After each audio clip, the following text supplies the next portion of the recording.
Let's return to This Week in America. Here's your host, Rick Bratton. Welcome back, everybody, coast to coast, This Week in America. The time travel novel Time Messenger by F.J. Falone inadvertently sends the travelers back 65 million years. And they meet an ancient civilization of evolved dinosaurs and save them by warning the early inhabitants of Earth of the approaching 6-mile-wide asteroid that wipes out nearly all life on Earth. And in return, the Tarsi, the ancient inhabitants, watch over human development and protect them from an aggressive race that wants the seemingly uninhabited Earth. Jay earned an electrical engineering degree from the University of Lowell, Massachusetts, now UMass Lowell. He was inspired by early science fiction, mostly by 1953 War of the Worlds, Day, The Earth Stood Still, First Men in the Moon, Lost in Space, Star Trek, Battlestar Galactica, $6 Million Man, all those were classics, and more. Reviews call Time Messenger entertaining, intellectual, stimulating, fast-paced fun, a great read. And author F.J. Falone joins us on This Week in America. Hi, Jay. Welcome to the program. Good afternoon. Thank you for having me. Oh, I love what you've done here. This is such a great world that you've created, and rave reviews for the book Time Messenger by F.J. Falone, F-A-L-O-N-E. Book available at Amazon, wherever books are sold. We'll give you that information throughout the interview. And, of course, you can link on directly to Jay's book by going to our website, thisweekinamerica.us. I mentioned the stimulation early on with these great science fiction shows. We probably grew up about the same time. Talk about that. What inspired you to actually write, especially a Time Messenger? I guess I was kind of born a nerd and started loving science fiction when I was a little kid. You know, my parents kind of leaned into that for me. They got me Robot Commando. That was like a really cool robot in the early 60s. Oh, yes. And like you said, all the movies I used to watch, I always wanted to watch science fiction, nothing else. It drove my parents crazy, and everyone who, we had like one TV everybody was fighting for. But I got them in there, and I guess probably War of the Worlds is the thing that really inspired me. Came out in 1953, and I was only a few years old when I started watching it. So, and Day the Earth Stood Still, the original one. Of course, I'm very old. So basically just the environment of the 60s, and everybody was a scientist in their garage. And I caught the fever, so this is where I am. And turned it into this book, Time Messenger by F.J. Falone. This book is really an excellent read.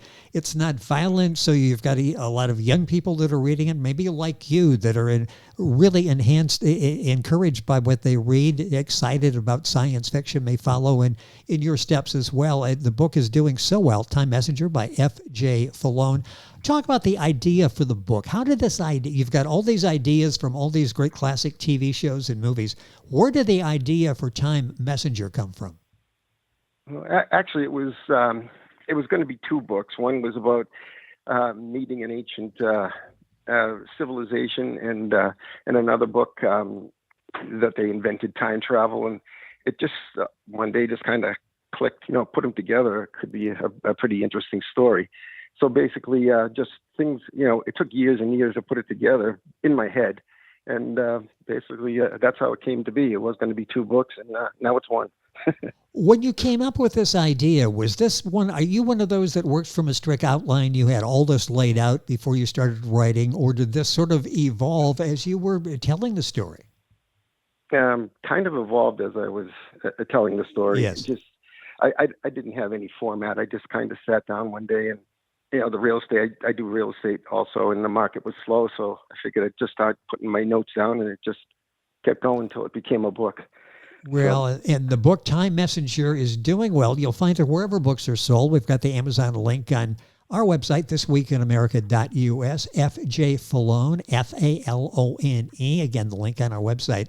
Talk about the major players. Everybody really likes the players that you bring out in Time Messenger. Who are the main ones?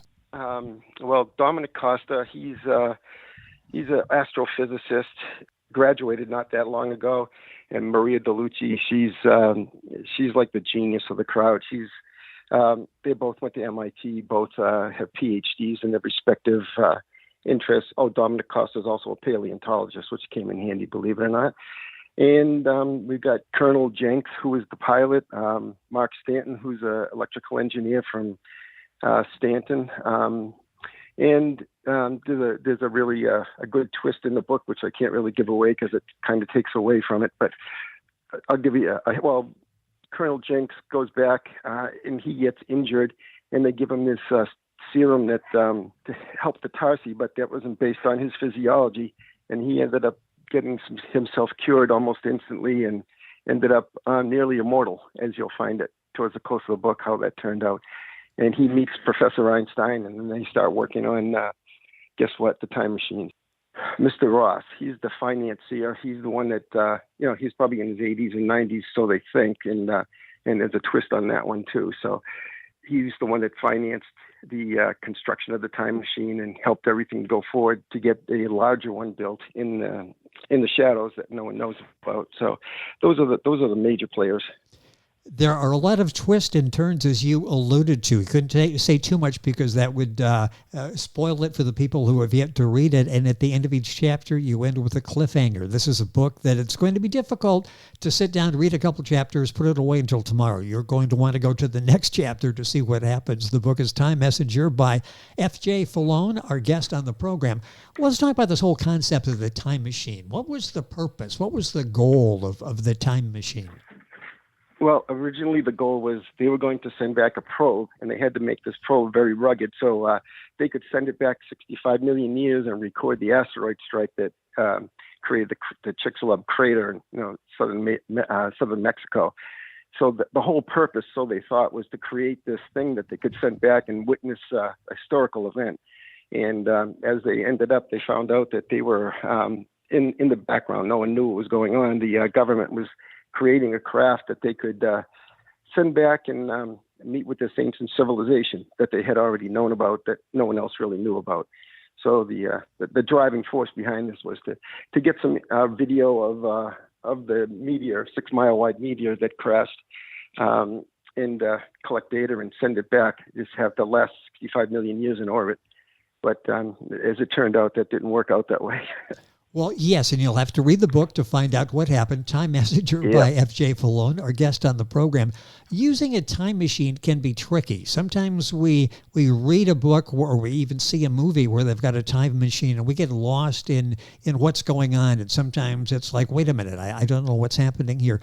You're very clear in explaining that. It's a joy to go back in your time machine because you've done an excellent job of laying out exactly what's happening, and we can fully understand what's happening. You mentioned 65 million years ago, inhabitants. Who are the inhabitants 65 million years ago of Earth? Well, they were a race of evolved dinosaurs. They called themselves the Tarsi. Some of the higher-ups knew that these folks were going to come back and guide them. They actually gave them the warning of the 6 mile wide asteroid approaching Earth so far away they hadn't detected it. They didn't have anything powerful enough to send it off course or destroy it, so they decided to leave Earth. And the way they did that was Earth had 2 moons back then, a smaller one and a larger one. And what they did was cannibalize the material from the smaller moon to create basically an ark. And they were going to load all their flora and fauna from the entire Earth and then find a new home and recreate their planet, basically. So I guess I don't know how much more I can sum up on the Tarsi, but they were very dinosaur looking, like very sharp teeth, yes. But they had evolved into omnivores, and that's about it, I guess. Yeah, it's interesting how that develops and taking us back 65 million years in the time machine. What happens when they end up 65 million years in the past? Talk about what happens and how you develop that. Well, they ended up 65 million years in the past because, of course, they were planning on sending back this probe. One day when they got everything working, they ended up being ushered to this location, and it ends up being Area 51, where they constructed this enormous time machine replica, but they needed the control system that Mark Stanton had developed, which is as soon as he had got that working, they showed up at the lab the next day. They were loaded into a convoy of SUVs and taken to Logan Airport, where they went out to Area 51. And once at Area 51, they opened up this huge time machine, and there was a spacecraft in there, which they didn't expect to see. And Colonel Jinx, who was a pilot, he was going to pilot the craft, and Dominic and Maria go back in time with them. They didn't know they were going back in time until somehow the new control system overloaded, and I won't tell you how it overloaded, but it overloaded and sparked, I guess, a controlled almost explosion. Oh, yes. And when they woke up, they were 65 million years in the past, which they didn't believe that was going to happen. So, anywhere from there you'd like me to go? What a great story!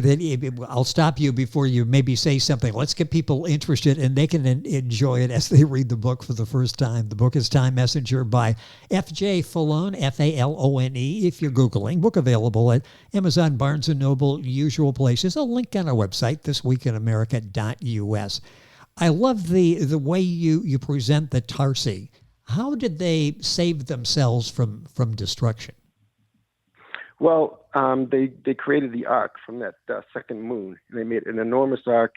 They harvested all the helium-3 from the moon and the second moon, which they called Round Sub 2, to power their flight. And helium-3 is a great refrigerant used for refrigeration. So they took their entire population, almost the whole thing, and put them in stasis. And then off they went to reach a new location. So. Tarsi popsicles. Well, yes, the team does something interesting while stranded. Talk about that. These are genius people. Talk about what they did while stranded. Well, while they were stranded there, they didn't want to be bored and just be, they didn't want to take from them entirely. So Mark and Maria ended up working on the construction of the ark, and Colonel Jinx worked as a pilot and ferrying people back and forth and materials. So they worked the whole time they were there. It's a story that Jay brings to life so well in Time Messenger. The book is available wherever books are sold. A link on our website for his Amazon page. Can you say how it ends? I don't want to go too far in the conversation here. We've taken it right up to the precipice. We need to get people to enjoy the end of the book. Can you say how it all ends, or just read the book and find out, enjoy it for yourself? Well, a little bit of both, because it all ends with everybody safe and happy, and the Tarsi are still watching over us, even now. And this is a trilogy, so this is only the first book. The second is, I'm done with it, and the third I'm about halfway through with. So it's going to be a continuing story, so you don't want to give away too much. No, and I was going to ask that because I'm reading reviews and people are like, excuse me, I like the events, I like the relationships, the characters, they love the Tarsi civilization. Will there be more? And you just answered that. It's a trilogy, so you have 2 more that you're working on. Number 2 is done. When will that be available in publication, do you think? Well, I'll probably wait about 6 months or so to see how we do with this. And then release it. It's all done, basically ready to go to my publisher. So, and the third one, obviously, I'm through with that one. So, as soon as I release the second one, I'll finish up the third one. When you sat down to write Time Messenger, you mentioned at first maybe this was going to be 2 stories. You ended up telling it in one. Did you have any idea this would be a continuing saga, which is developed now into a trilogy? Was that in the back of your mind as you were writing Time Messenger? As I was writing it, it came to light that it would probably work as one story a lot better. It would make one really interesting story, or maybe 2 okay stories. So I alluded to before that you end each chapter and you've got us wanting more. Talk about being a writer and being able to do that. How did that work for you? Because you've got us to the end of the chapter. Sometimes we take a deep breath at the end of the chapter and think, okay, we can go to bed now. It's 2:00 in the morning. That chapter's over. You have us wanting to go to the next chapter. Talk about the talent that you have in keeping our interest throughout the entire book.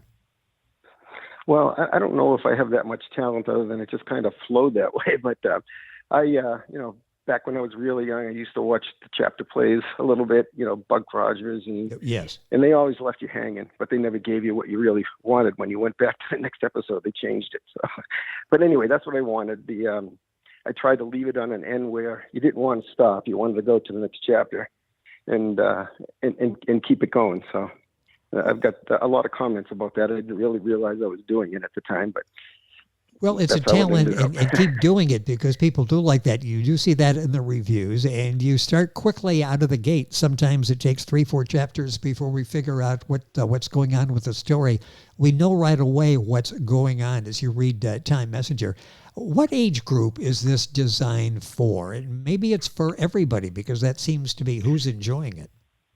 Yeah, it seems like, I kind of wrote it more for like the middle school age type. Yes. At first, and then I realized a lot of really good shows aren't even categorized. They write them how they write them, and I wanted to try to find a way to appeal to all the age groups. I didn't need any swearing or violence or anything unhealthy in the books. I wanted it to be kind of draw you in, like the mathematical equations I put in there, to the best of my ability, they're right. So if kids ever want to check on them, maybe they could do that in school.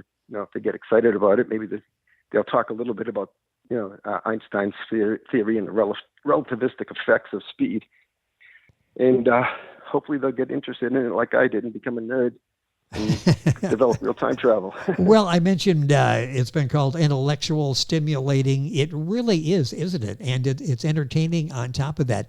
It gets you thinking. Some are saying, boy, I can really see something like this actually happening in real life. So you have the readers thinking, which I'm sure was a goal of what you were doing, entertain them and get them thinking at the same time. That was exactly it. Yes, I wanted something good that kids could watch, learn from, and be entertained by. You mentioned growing up and watching all of these television programs, and that was sort of the motivation. Did you read much as a kid? Did you read a lot of sci-fi books? Yeah, I did. Yeah, okay. Nerd with a capital N, yeah. Okay, well, that's good. And some people have said, and it's interesting because trying to get young people to read, they probably will if there's something they're interested in. This is science fiction. This is something that really would be excellent to get them hooked on reading as you were reading science fiction as a young person in school. Time Messenger by F.J. Falone, Falone. What's it like having this book published out there now? I mean, you've thought about this for years. The motivation was a few years ago when you were growing up. What's it like to pick up a copy of Time Messenger and see your cover, see your name on the cover? Is this like a dream come true for you? Yeah, it's kind of surreal. I'm still kind of wrapping my head around it, but I don't like being popular or being the center of attention, but there's no avoiding it, I guess, right? Well, yes, and it's your work, and you should be, and you are quite proud of it. I can hear the passion in your voice as you're talking about what went into to Time Messenger. How long did it take you from the concept to finishing the book? What was that process like for you? And part of that, I'm sure, was going back and reworking and editing and fine-tuning it as you went through this. How long a process was this in writing Time Messenger? In writing time, probably around a year, plus or minus. I used to get my best inspirations. I used to jog quite a bit. And when I was out running, my mind was clear, and I'd come up with these ideas and come home and write them down right away. And but basically, I would say around a year or so once I got the idea to start putting it down in print. So. And some of these ideas, I would think, once you get them, you need to sort of see them through, some of the scientific stuff that you have in there. How difficult was it to shut it off? Like, okay, I can't be thinking about everybody in the story now. It's time that I turn off my mind and go to bed. Was that a problem sometimes to stop thinking about the storyline? All the time. Oh, yes. All the time. Yeah, as soon as I get an idea, I got to write it down, or it might get lost somewhere else. So. Yeah, basically constant. I still think about things I wish I had done differently, but Too late now. Well, yeah, but you've got the other books coming in. I would think it'd be difficult. Yeah. You're out doing something and suddenly Dominic comes to mind and you're thinking, okay, I could do this with him. I think it'd be difficult because you've created this world that you've created. So here you are and you control these people, and I would think it would be on your mind. When you finish this trilogy, what are you thinking about doing after that? More books. What kind? I've got a few ideas ready. Oh, okay. Science fiction as well? Yes, yeah. What do you watch now or read? Is there any science fiction that matches the joy that you had with War of the Worlds, Day the Earth Stood Still? Is there anything now that's even comparable to what you read and watched growing up? Not really. What I'm kind of addicted to at the moment is audiobooks. I mean, if you go on YouTube, there's all kind of great science fiction stories there, and I at least a couple a day I listen to. That makes it so nice doing that now. And that's interesting. Are you thinking about maybe an audiobook of Time Messenger? And are you thinking about maybe presenting this as a possible TV series or a video of some kind? Well, I've interviewed with a couple of movie studios. Yeah, I guess the answer is yes. I would like to do that because I'm getting tired of selling real estate. But unfortunately, I can make a lot more money selling real estate than being an engineer, which is kind of sad. So, well, it is. It says something about where we are. But fortunately, there was or unfortunately, depending on how you look at, a lull at one point that got you to sit down and finally develop the story that you've been thinking about for years. When you sat down to write this, how difficult was it to get started? Or is this something that, okay, I've got 30 years that I've been working on this in my mind. I just need to sit down and let it flow. That's about it. I sat down, I started writing, and out it came. So it wasn't really difficult at all other than finding the time. But at the time, the real estate market had crashed, so I had more time on my hands than work to do. So there it started.